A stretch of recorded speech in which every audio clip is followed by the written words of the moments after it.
ఒక క్రమబద్ధమైన, ఆరోగ్యకరమైన సంఘములో ఒక పెద్దగా ఆ స్థానాన్ని చేపట్టే పురుషులకు కావలసిన అర్హతలేమిటి? ఆ విషయాలను పరిశీలిద్దాం.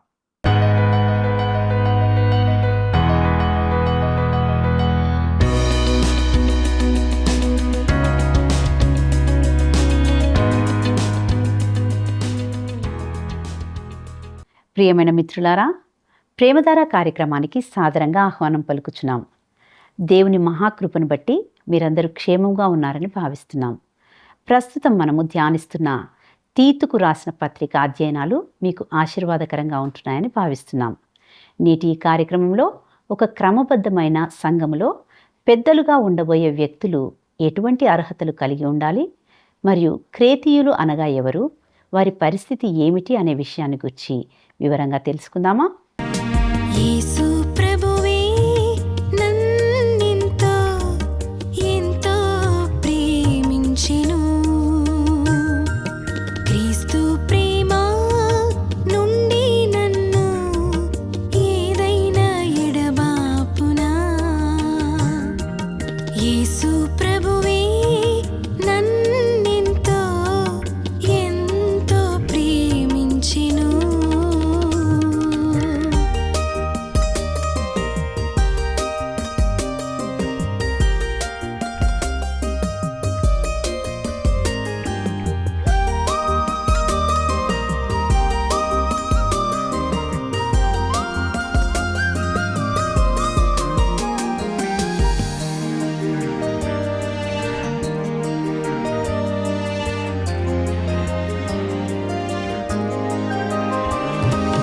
కరువు హింసలలో నన్ను విడువదు క్రీస్తు హస్తము.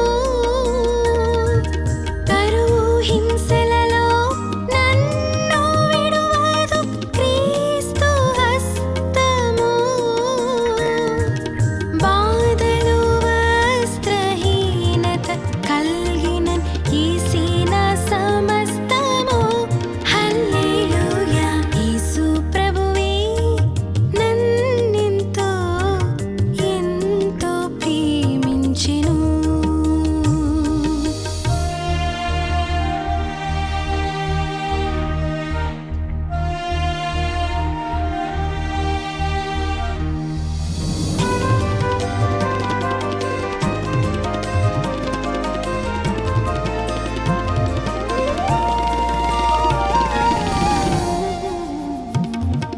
చీకటి లోయలలో సంచరించినను క్రీస్తే నా జయగానము. చీకటి లోయలలో సంచరించినను క్రీస్తే నా జయగానము. మరణమైనను క్రీస్తు యేసుతో నా పునరుత్థానము. హల్లెలూయా. యేసు ప్రభువే నన్నెంతో ఎంతో ప్రేమించెను.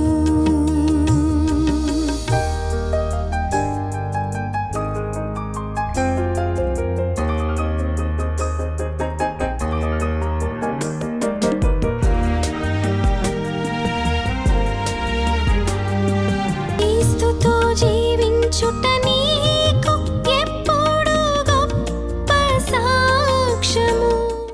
క్రీస్తునందు ప్రియమైన ప్రేమధార టీవీ వీక్షకులందరికీ మన ప్రభువును రక్షకుడైన యేసు క్రీస్తు మధురమైన నామంలో శుభములు తెలియజేస్తున్నాం. గత పాఠాల్లో మనము అపోస్తుడైన పౌలు తీతుకు రాసిన పత్రిక యొక్క ఉపోద్ఘాతాన్ని గూర్చి మరియు పౌలు పలికినటువంటి శుభవచనాల్లో ఇమిడి ఉన్న అద్భుతమైన లోతైన సత్యాలను తెలుసుకున్నాం.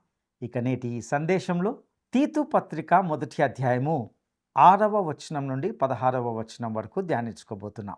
అపోస్తులైన పౌలు ఈ పత్రికలోని ఈ భాగంలో సంఘంలో ఒక పెద్దగా ఈ స్థానమును చేపట్టే పురుషులకు కావలసిన అర్హతలు ఏమిటో తెలియజేస్తున్నట్లుగా మనం చూస్తాం. తీతు పత్రిక మొదటి అధ్యాయము 6వ వచనాన్ని మనము గమనిద్దాం.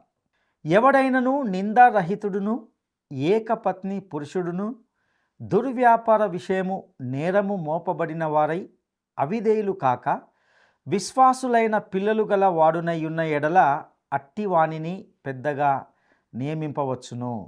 ప్రియులారా, ఈ వచనంలో ఎవడైనను నిందారహితుడును అనేది అతడు పాపరహితుడై సంపూర్ణుడై ఉండాలని అర్థం కాదు. అతనిపై మోపబడిన ఏదైనా నింద నిజమని కనుగొనబడకూడదని దీని యొక్క అర్థం. అతని జీవితము నిందకు అతీతంగా ఉండాలి. ఎవరైనా సంఘ పెద్ద వైపు వేలు చూపి అతని నిజాయితీ లేనివాడని ఖచ్చితంగా ఆరోపించగలిగినప్పుడు క్రీస్తు యొక్క లక్ష్యము గాయపడుతుంది. ఒక వ్యక్తి ఎంత సహజంగా ప్రతిభావంతుడైనప్పటికీ తన ప్రసంగం క్రీస్తు పట్ల అంకిత భావాన్ని ప్రతిబింబించదని ఎవరైనా చెప్పగలిగితే క్రీస్తు యొక్క లక్ష్యం గాయపడుతుంది. మరియు ఆ వ్యక్తి సంఘ పెద్దగా కాపరిగా ఉండకూడదు. అదేవిధంగా ఇక్కడ ఏకపత్ని పురుషుడును విశ్వాసులైన పిల్లలు గలవాడునై ఉన్న అనే మాటను గమనిస్తాం. ఇక్కడ విశ్వాసులైన పిల్లలు అనే మాటను గూర్చిన ఆలోచన ఏమిటంటే విశ్వాసం ఉంచిన పిల్లలు అని అర్థం. ఒక వ్యక్తి తన స్వంత పిల్లలని ప్రభువు వైపునకు నడిపించలేకపోతే అతడు కాపరిగా సంఘ పెద్దగా ఉండకూడదు. దయచేసి నా మాటను తప్పుగా అర్థం చేసుకోకండి. అనేక అద్భుతమైన క్రైస్తవ గృహాల్లో ఒక కుమారుడు లేదా కుమార్తె ప్రభువు నుండి దూరంగా ఉండడం, వారు దైవికంగా పెంచబడిన తరహా ఆధారాలు అంటూ ఏమీ లేకపోవడాన్ని చూస్తుంటాం. ఒక నాయకుడు లేదా సంఘ పెద్ద అనేవాడు చక్కని దైవభక్తి గలవాడిగా ఉండవచ్చు, అద్భుతమైన క్రైస్తవ కుటుంబాన్ని కలిగి ఉండవచ్చు, మరియు ఆ అబ్బాయి లేదా అమ్మాయి క్రీస్తు నుండి దూరంగా వెళ్ళడంలో అతడు ఏ దోషి కాకపోవచ్చు. అయినప్పటికీ అతడు సంఘ పెద్దగా ఉండకూడదు. ఒక సంఘ పెద్దగా అతడు మరొకరి గురించి మాట్లాడడానికి పిలువబడవచ్చు. అలాంటప్పుడు ఆ వ్యక్తి మరలా అతని వైపునకు వేలెత్తి చూపించి, మరి నీ సంగతి ఏమిటి, మీ కుమారుడు మీ కుమార్తె విషయం ఏమిటి, నాతో మాట్లాడడానికి మీకు ఏ హక్కు ఉంది అని చెప్పవచ్చు. అందుకొరకు క్రీస్తు నిమిత్తమై మరియు ఆ స్థానము నిమిత్తమై సంఘ పెద్దగా అతనికి విశ్వాసులైన విధేయులైన పిల్లలు ఉండాలి. ఇక మరొక విషయం ఏమిటంటే దుర్వ్యాపార విషయము నేరము మోపబడని వారై అవిధేయులు కాక అనే మాట. ఇక్కడ దుర్వ్యాపారము అనేది పోకిరితనం గురించి తెలియజేస్తుంది. వారు ప్లకార్డులు మోసుకుంటూ నిరసనల్లో ఉద్యమాల్లో బయట ఉండకూడదు. అయితే వారు బదులుగా ప్రభువైన యేసుకు మహిమ కలిగించే జీవితాన్ని గడపడం మరియు ఆయన వాక్యాన్ని ప్రకటించడం పట్ల శ్రద్ధ కలిగి ఉండాలి. ఇక తీతు పత్రిక 1వ అధ్యాయము 7వ వచనాన్ని గమనిద్దాం. ఎందుకనగా అధ్యక్షుడు దేవుని గృహ నిర్వాహకుని వలె నిందారహితుడై ఉండవలెను. అతడు స్వేచ్ఛాపరుడును, ముక్కోపియు, మద్యపానీయు, కొట్టువాడును, దుర్లాభము అపేక్షించువాడును కాక. ప్రియులారా, ఇది చాలా వాస్తవికమైనది. ఒక పరిచారకుడు లేదా సంఘ పెద్ద స్వేచ్ఛాపరుడు కాకూడదు. ఎందుకంటే అతడు దేవుని యొక్క గృహ నిర్వాహకుడు మాత్రమే కాకుండా ప్రజల యొక్క ప్రతినిధి కూడా. దేవుని చిత్తమును కనుగొని దానిని చేయడానికి అతడు సంఘంలో ఉన్నాడు. ముక్కోపియు అంటే అతడు తేలికగా కోపగించుకునేవాడు కాకూడదు. దుర్లాభమును అపేక్షించువాడు కాక అంటే అతడు లోబి అయి ఉండకూడదు. ఇవే ఒక సంఘ పెద్దకు లేదా కాపరికి లక్షణాలుగా ఉండాలి. మనము ముందు తెలుసుకున్నట్లుగా సంఘ పెద్ద అనగా ఎల్డర్ మరియు అధ్యక్షుడు అనగా బిషప్ అనే ఈ రెండు కూడా పర్యాయ పదాలు. సంఘ పెద్ద అనగా ప్రెస్బిటెరోస్ అనే పదము వ్యక్తిని సూచిస్తుంది మరియు అతడు శారీరకంగా మరియు ఆత్మీయంగా పరిణతి చెందిన వ్యక్తిగా ఉండాలి. అధ్యక్షుడు అనగా బిషప్ అనే వ్యక్తి ఒక పర్యవేక్షకుడు, అతడు సంఘమును నడిపించేవాడు. కాబట్టి ఈ పదము ఈ స్థానాన్ని సూచిస్తుంది. కానీ ఒక సంఘమునకు ఎప్పుడూ ఒకే వ్యక్తిని అధ్యక్షుడిగా లేదా సంఘ పెద్దగా నియమించకూడదు. ఎప్పుడు కూడా ఒకరికంటే ఎక్కువ మంది ఉండాలి. క్రేతు ద్వీపంలోని సంఘంలో ఇప్పటికే పెద్దలు ఉన్నారు కాబట్టి ఇప్పుడు తీతు వారిని అధ్యక్షులుగా నియమించాలా లేదా ఎవరు లేరు కాబట్టి తీతు ఇప్పుడు కొందరిని నియమించాలా అనే దానిపై కొంత భిన్నాభిప్రాయం ఉంది. ఒకవేళ రెండవది నిజమైతే అదే అయి ఉండవచ్చని నేను అనుకోవడం లేదు. అప్పుడు తీతు నియమించిన వారిని సంఘము అంగీకరించవలసి ఉండేది అని నేను భావిస్తున్నాను. అయినప్పటికీ అది ప్రధాన సమస్య కాదు. మరియు నేటి సంఘాల్లో కూడా అది సమస్య కాకూడదు. ఒక సంఘంలో అలాంటి స్థానాన్ని చేపట్టడానికి ఒక వ్యక్తి యొక్క వ్యక్తిగత అర్హతలే ప్రాముఖ్యమని పౌలు ఇక్కడ నొక్కి చెప్తున్నాడు. ఇక తీతు పత్రిక 1వ అధ్యాయము 8వ వచనాన్ని గమనిద్దాం.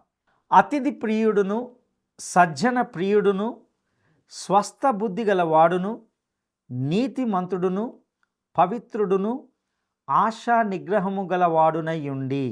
ఇవి సంఘ పెద్దకు ఉండవలసిన అర్హతలు మరియు వాటి అర్థము మనకు తెలిసినదే అని నేను భావిస్తున్నాను. ఇక తీతు పత్రిక 1వ అధ్యాయము 9వ వచనాన్ని మనం గమనిద్దాం.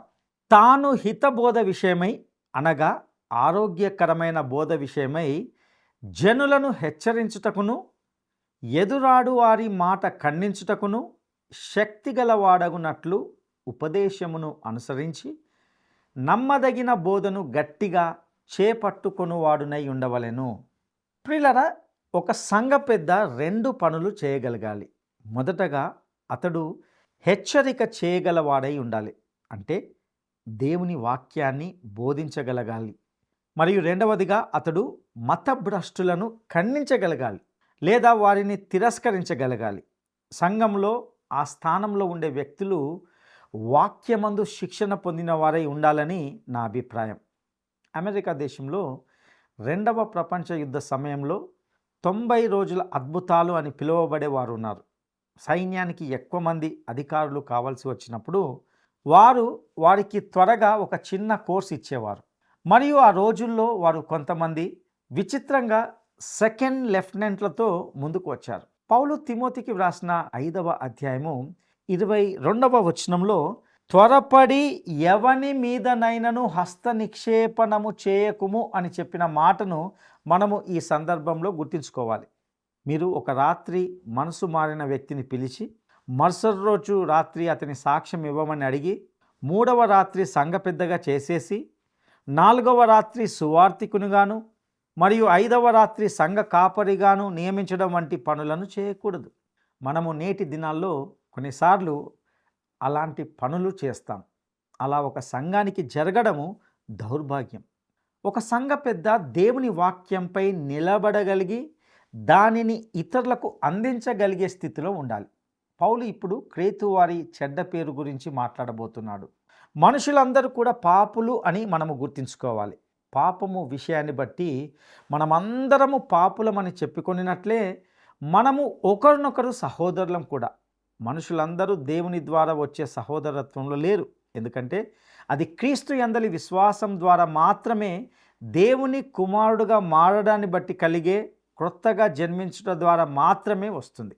కానీ నిశ్చయంగా మనమందరము ఆదాము కుమారులం. 1 కొరింథీ పత్రిక 15వ అధ్యాయము 22వ వచనంలో చెప్పబడినట్లుగా ఆదాము నందు అందరూ ఏలాగూ మృతి పొందుచున్నారో అను మాటను బట్టి అందరూ పాపం చేశారని అర్థం చేసుకోవచ్చు. అయినప్పటికీ ఈ క్రేతు వారికి ప్రత్యేకమైన చెడ్డ పేరు ఉంది. తీతు పత్రిక 1వ అధ్యాయము 10వ వచనాన్ని గమనిద్దాం. అనేకులు విశేషముగా సున్నతి సంబంధులను, అవిధేయులను, వదరుబోతులను, మోసపుచ్చుకొని వారునై ఉన్నారు. ప్రియులారా, ఇక్కడ వదరుబోతులు అంటే అనవసరమైనవి అధికంగా మాట్లాడేవారు. కొందరు క్రైస్తవులు, బహుశా మీకు కొందరు తెలిసి ఉండవచ్చు, వారు కేవలము వ్యర్థమైన పిచ్చి మాటలు ఎప్పుడు మాట్లాడుతూనే ఉంటారు. నేను ఒకసారి ఒక మనిషితో కలిసి దాదాపు 200 కిలోమీటర్ల దూరం ప్రయాణించాను. నేను అతని కారులోకి ఎక్కిన క్షణం నుండి నేను దిగే వరకు కూడా నేను చేయవలసింది గుడ్డిగా తల ఊపడం మాత్రమే. అతడు మాట్లాడుతూనే ఉన్నాడు. అతడు చెప్పిందంతా కూడబెట్టినట్లయితే అది ఒక పెద్ద ఖాళీ బ్యాగు. అందులో ఉన్నదంతా ఎక్కువ గాలి మాత్రమే. అనేక మంది ఖాళీగా మాట్లాడేవారు ఉన్నారు.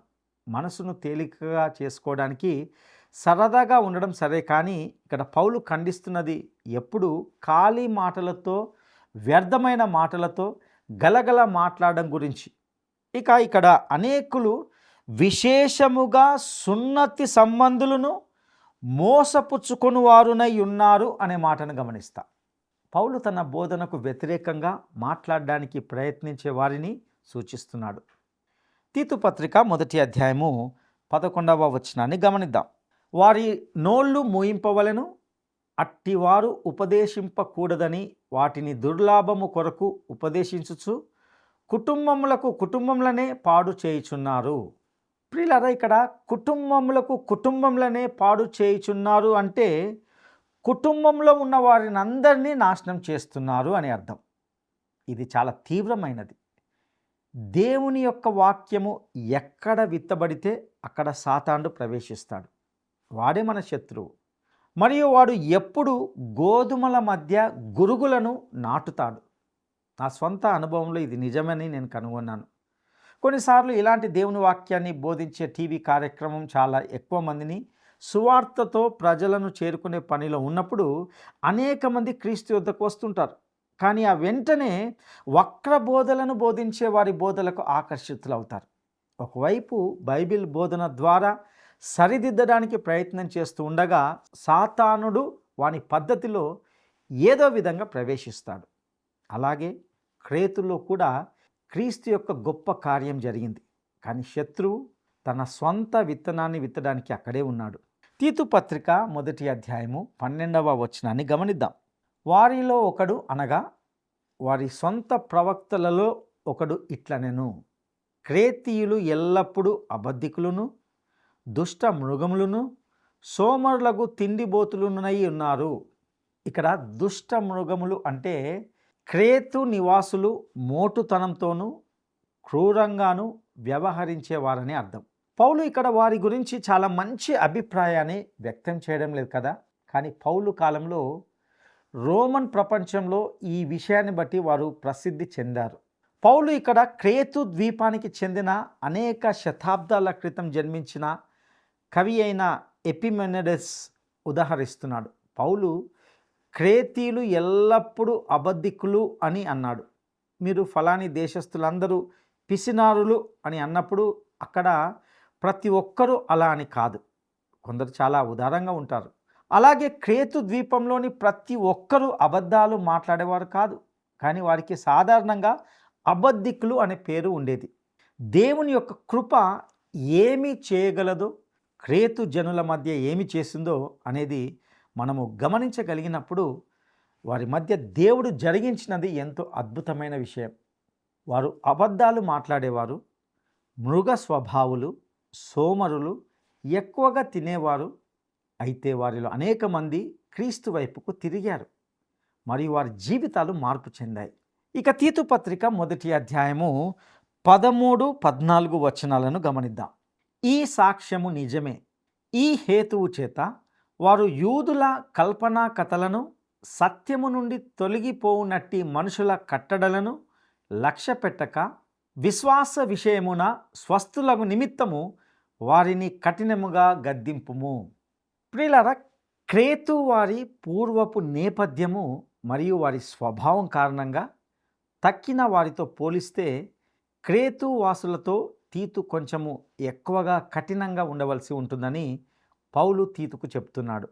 యూదుల కల్పనా కథలను శ్రద్ధ చేయకూడదు లేదా లక్ష్య పెట్టకూడదు అనగా పౌలు ఇక్కడ సూచించేది కేవలము ధర్మశాస్త్రవాదం మాత్రమే కాదు. అక్కడ మోషే ధర్మశాస్త్రం చుట్టూ చాలా రచనలు ఉద్భవించాయి. వాటిలో టాల్మడ్ మరియు మరెన్నో ఉన్నాయి. వాటిలో చాలా దుష్టమైన కథలు ఉంటున్నాయి. ఇక ఇందులో సత్యాన్ని విడనాడే మనుషుల ఆజ్ఞలు అనే మాటను కూడా మనము గమనిస్తాం. దేవుని నియమానికి సంప్రదాయాలను జోడిస్తున్నందుకు ప్రభువైన యేసు మతపరమైన నాయకులను ఖండించాడు. ఇక్కడ పౌలు కూడా దాని గురించి మాట్లాడుతున్నాడు.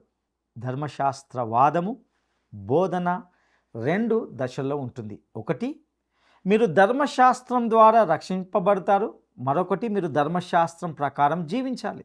ఈ 2 బోధనలు చాలా ప్రమాదకరమైనవి. మనము దేవుని కృప ద్వారా మాత్రమే రక్షించబడతాం మరియు వాస్తవానికి 10 ఆజ్ఞల కంటే ఉన్నతమైన స్థాయిలో జీవించడానికి పిలువబడ్డాం.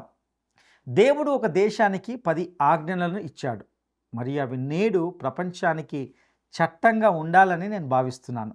దేవుడు నీవు నరహత్య చేయకూడదు అని చెప్పినప్పుడు అది ప్రతి ఒక్కరికి, క్రైస్తవులకు మరియు క్రైస్తవేతరులకు కూడా, అది మొత్తం ప్రపంచానికి అన్వయిస్తుంది.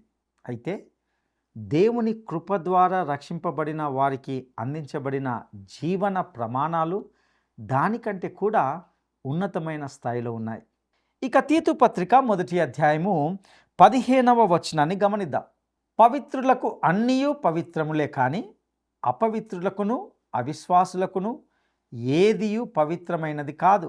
వారి మనసును వారి మనస్సాక్షియు అపవిత్రపరచబడి ఉన్నవి. ప్రియులరా, మనము కృప ద్వారా రక్షించబడితే మనము ఎలా జీవించినా పర్వాలేదు అని అంటే మనము రక్షించబడినప్పుడు మనము పవిత్రులైనాము కాబట్టి మనకు ఇష్టం వచ్చినట్లుగా జీవించడానికి వీలుంది అని చెప్పే వ్యక్తులు ఈ వాక్యాన్ని ఉపయోగిస్తారు. నేడు కొన్ని వక్ర బోధలు బోధించే సంఘాలు ఈ బోధను అభివృద్ధి పరిచాయి. వారు పాపంలో జీవించవచ్చు అని అంటారు. వారు దానిని పాపం అని పిలువరు. అది వారి దృష్టికి పాపం కాదు. ఎందుకంటే పవిత్రులకు అన్నీ పవిత్రంలే కదా అని అంటారు. పౌలు ఇక్కడ మాట్లాడుతున్నది నైతిక సంబంధమైన సమస్యలతో ఏమాత్రము సంబంధం లేదు. ఆయన ధర్మశాస్త్రవాదము మరియు మాంసాహారము అనే సమస్య గురించి మాట్లాడుతున్నాడు. అనేక ధర్మశాస్త్రవాద వక్రబోధన సంఘాల బోధనల్లో చాలా అసాధారణమైన ఆహారం ఉంటుంది. కానీ పౌలు చెప్పేది పవిత్రులకు అన్నీ పవిత్రములే. మరో మాటలో చెప్పాలంటే మీరు మాంసం తిన్నా లేదా తినకపోయినా ఎలాంటి వ్యత్యాసం ఉండదు. అన్ని ఆహార పదార్థాలు శుద్ధమైనవే. మీరు సర్పం మాంసం తినాలనుకుంటే అది మీ సొంత విషయము. నేను మాత్రం దాని నుండి దూరంగా ఉంటాను, నా సొంత విషయము. మీరు మీకు ఇష్టమైనది ఏదైనా తినవచ్చు. అందుకే పవిత్రులకు అన్నీ పవిత్రములే అని అంటున్నాడు. మీరు అవిశ్వాసి అయితే మీరు తయారు చేసుకునేది ఏదైనా ప్రత్యేక ఆహారము మీరు మరియు దేవుని మధ్య సంబంధంలో ఎలాంటి మార్పు తెచ్చేది కాదు. అది మిమ్మల్ని రక్షించదు. మీకు ఇష్టమైనంత కూరగాయలు తినవచ్చు, కానీ మీరు దేవునితో సరి అయిన సంబంధంలో లేకపోతే అవి మిమ్మల్ని పరిశుద్ధులను చేయవు. ప్రభు అయిన యేసు మనిషిని అపవిత్ర పరిచేవి అతని లోపలికి వెళ్ళేది కాదు, అతని నోటి నుండి బయటికి వచ్చేవే మనిషిని అపవిత్రపరుస్తాయని చెప్పాడు. ఈ మాటలను మత్తయి సువార్త 15వ అధ్యాయము 18 నుండి 20 వచనాల్లో మనం గమనిస్తాం. నోట నుండి బయటికి వచ్చినవి హృదయంలో నుండి వచ్చును, ఇవే మనుషుని అపవిత్రపరచునని మీరు గ్రహింపరా? దురాలోచనలు, నరహత్యలు, వ్యభిచారములు, వేశ్యాగమనములు, దొంగతనములు, అబద్ధ సాక్ష్యములు, దేవదూషణలు హృదయంలో నుండియే వచ్చును. ఇవే మనుషుని అపవిత్రపరచును గాని చేతులు కడుగు కొనక భోజనము చేయుట మనుషుని అపవిత్రపరచదని చెప్పెను. ఇక తీతు పత్రిక 1వ అధ్యాయము 16వ వచనాన్ని గమనిద్దాం. దేవుణ్ణి ఎరుగుదుమని వారు చెప్పుకొందురు గాని అసహ్యులను అవిధేయులను ప్రతి సత్కార్యము విషయము భ్రష్టులునై ఉండి తమ క్రియల వలన ఆయనను ఎరగమన్నట్టున్నారు. ప్రియులారా, ఈ వచనంలో ఇక్కడ దేవుణ్ణి ఎరుగుదుమని చెప్పుకుందురు కానీ తమ క్రియల వలన ఎరగమన్నట్టున్నారు అనే మాటను మనము గమనిస్తాం. అనేక విశ్వాసులు ఈ రోజున తాము జీవించే జీవితాల ద్వారా దేవుణ్ణి నిరాకరించగలరు మరియు నిరాకరిస్తూనే ఉన్నారు. వారు దేవుని వాక్యాన్ని కూడా నిరాకరిస్తారు. సంఘాల్లో అనగా సంఘములో చర్చిలో ఒక పెద్దగా ఉన్న ఒక వ్యక్తి నాకు తెలుసు. నేను ఇదివరకు చూడనంత పెద్ద బైబిల్ని అతడు మోసేవాడు. అతడు దానిని తన చంక క్రింద ఉంచినప్పుడు ఒక వైపుకు వంగిపోయేవాడు. అంత బరువు గలది. అతడు చాలా భక్తి గలవాడని అందరూ నమ్మారు. కానీ సంఘము వెలుపల నిజాయితీగా లేనివాడిగా అతనికి పేరు ఉండేది. అతడు ఒక పెద్ద బైబిల్ని మోసేవాడు, కానీ దానిని నిజంగా నమ్మేవాడు కాదు. నా ప్రియ స్నేహితులారా, మనము జీవించే జీవిత విధానం ద్వారా బైబిల్ని తృణీకరించవచ్చు మరియు మనము జీవించే జీవితం ద్వారా దేవుణ్ణి నిరాకరించవచ్చు. ఇక అదేవిధంగా ఇదే వచనంలో అసహ్యులను అవిధేయులను ప్రతి సత్కార్యము విషయమై భ్రష్టులునై ఉండి అనే మాటను గమనిస్తాం. సాంప్రదాయాలు మరియు ఆచారాలు మనిషి యొక్క దుష్ట హృదయాన్ని మార్చలేవు. దేవుని యొక్క వాక్యం మాత్రమే మానవ హృదయాన్ని మార్చగలదు. హృదయము మారినప్పుడు జీవితము ఆ మార్పును వెల్లడి చేస్తుంది. పౌలు మరియు యాకోబు ఎప్పుడు కూడా ఏకీభవించకుండా ఉండలేదు. క్రియలు లేని విశ్వాసము మృతమని వారిద్దరు కూడా అన్నారు. రక్షించే విశ్వాసము ఒక దైవిక జీవితాన్ని ఉత్పత్తి చేస్తుంది. బైబిల్ పండితుడైన కాల్విన్ చెప్పినట్లు, విశ్వాసం మాత్రమే రక్షిస్తుంది, కానీ రక్షించే విశ్వాసము ఒంటరిగా ఉండదు. నా ప్రియ సహోదరుడా, సహోదరి, నీ జీవితంలో నిజమైన సజీవుడైన దేవుణ్ణి ఎరుగుదువా? వ్యక్తిగతంగా ఆయన నీ రక్షకుడని నీవు తెలుసుకున్నావా? లేదా ఏదో నామకార్థంగా నటిస్తూ అలాగే కాలంతో పాటు వెళ్తున్నావా? నీ భక్తి, నీ ఆచారాలు, నీ క్రియలు ఏవి కూడా నిన్ను రక్షించవు. కేవలము యేసుక్రీస్తునందు విశ్వాసం మాత్రమే ఒక వ్యక్తిని రక్షిస్తుంది, పరలోకానికి నడిపిస్తుంది. అట్టి కృప దేవుడు మీకు దయచేయనుగాక. దైవాశీస్సులు. ప్రార్థన చేసుకుందాం. మహాపరిశుద్ధుడా, నమ్మదైన దేవా, నీ దయగల పాదాలకు వందనాలు, స్తుతులు చెల్లిస్తుంటున్నాం. ప్రభువా, ఈ యొక్క ప్రత్యేక సమయంలో ఇంతవరకు నీ స్వచ్ఛమైన పరిశుద్ధమైన వాక్యము ద్వారా మాతో మాట్లాడుతూ వస్తున్న విధానానికే నీకు వందనాలు. ప్రత్యేకించి తీతు పత్రిక ద్వారా అనేక సత్యాలను మీరు మాకు బోధిస్తూ ఉంటున్నారు. ప్రభువా, మేము అనేక సార్లు మా జీవితంలో మా ఆచారాలు, సంప్రదాయాలు, మా భక్తి ద్వారా నిన్ను చేరుకోవాలని ప్రయత్నిస్తుంటాం. నీ వాక్యము స్పష్టంగా తెలియజేస్తుంది, మేము కేవలము విశ్వాసము ద్వారా మాత్రమే రక్షించబడతాం. అది క్రీస్తునందు విశ్వాసం ద్వారా మాత్రమే. ప్రభువా, ఒకవేళ మేము నామకార్థ క్రైస్తవులుగా మా క్రియల మీద, మా భక్తి మీద, మా ఆచారాల మీద ఆధారపడి గుడ్డిగా బ్రతుకుతున్నట్లయితే ప్రభువా, నీ కృపా సహాయం దయచేయండి. నిన్ను విశ్వసించి నీ అందలి రక్షణను పొందుకునే కృపను దయచేయవలసిందిగా ప్రార్థిస్తూ మరొకసారి ప్రతి వ్యక్తిని నీ దయగల హస్తాలకు అప్పగించుకుంటూ మా రక్షకుడును నమ్మదగిన యేసయ్య శ్రేష్టమైన నామంలో అడిగి స్తుతించి వేడుకుంటున్నాము తండ్రి. ఆమెన్.